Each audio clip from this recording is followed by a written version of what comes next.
Donc c'est la deuxième fois que je collabore avec ma mère, mais dans le premier spectacle qu'on avait fait ensemble, qui s'appelait The Quest, c'était un stand-up en anglais sur le démantèlement de l'Europe en miroir au divorce de mes parents.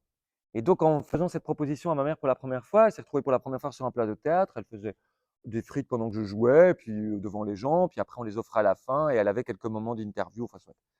Mais tout ça pour dire que pendant cette période-là, on avait pour le spectacle fait des interviews un peu partout en Europe où ma mère m'avait accompagné de temps en temps.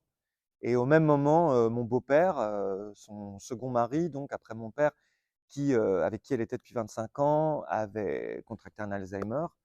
Et pendant cette période-là, je me suis dit, bah, tiens, j'ai eu envie de les filmer. Donc c'était un peu par accident, je les ai filmés parce que je me disais, il y a quelque chose qui se passe en fait. Mon beau-père, que j'étais très attaché, je sentais qu'il partait.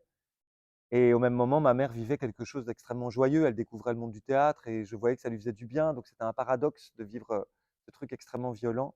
Donc j'ai filmé et de cet accident est né ce film donc, qui s'appelle Joe. Et pendant le montage, c'était la première fois, mon beau-père était la première personne que, je veux dire, le premier aîné que je perdais. Et donc, avec la conscience venait aussi avec l'âge du fait que bientôt je ne reviendrai plus mes parents. Et donc, je me suis dit, j'ai envie de rendre un hommage théâtral à ma mère, mais à ce type de mère ou à ce type de femme.